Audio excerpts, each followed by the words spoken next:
March is National Problem Gambling Awareness Month, and we have a few folks here from the Maryland Center of Excellence on Problem Gambling here to talk to us about it today. We have Mary Drexler, she's the director, and Kenny Crawford, who's a certified peer recovery specialist.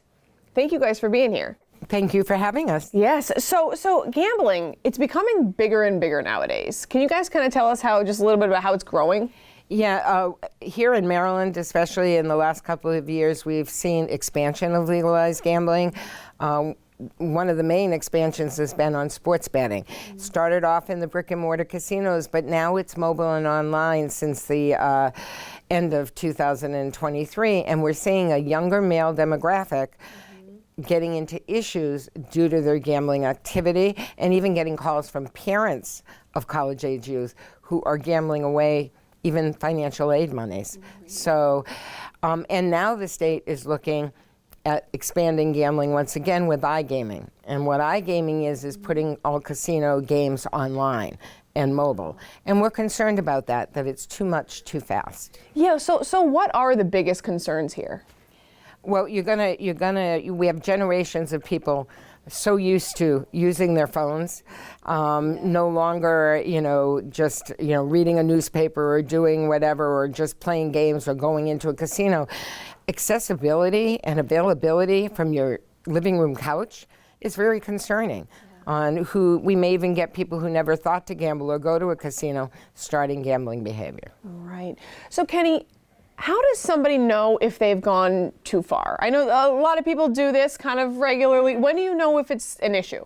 Well, some of the signs are, chasing your money, getting into financial trouble, having a hard time paying bills, family problems, all the lying that comes with it,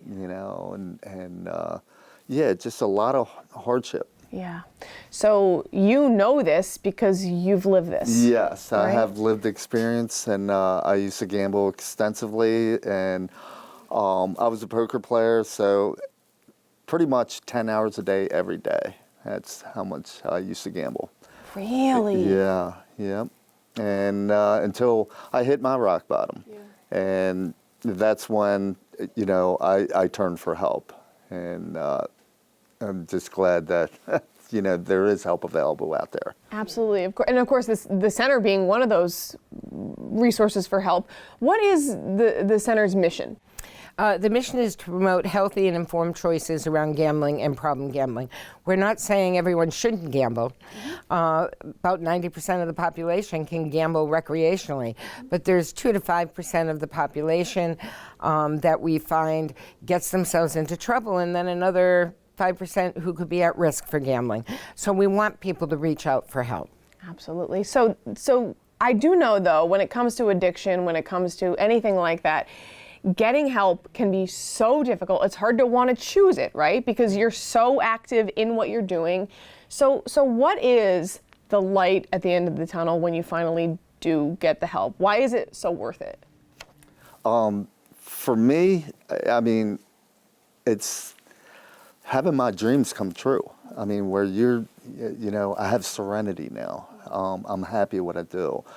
I help a lot of people out, and that gets me out of my my head, and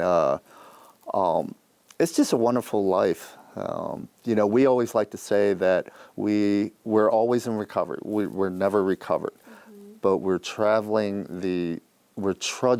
the happy road to recovery, and that's what we do.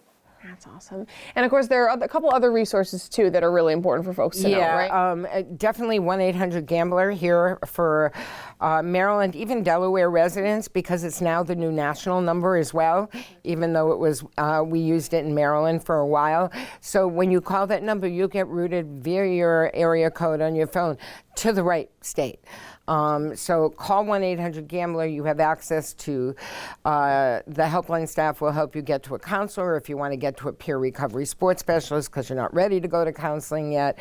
There's support group resources that are there. And also in Maryland, we do have helpmygamblingproblem.org. And there you can take a self-assessment. So you could still go if you're from any other state and utilize the self-assessment to see if you think you do have a problem. Wow. So there are resources, there is help. Yes, there is. Thank you guys so much for what you're doing and how you're impacting, people with this. We thank you for allowing us to let people know where to go for help. There is help. There is hope. Absolutely. Mary Drexler and Kenny Crawford, thank you guys so much for being with us today. Thank you for having us. All right, CoastLife will be right back.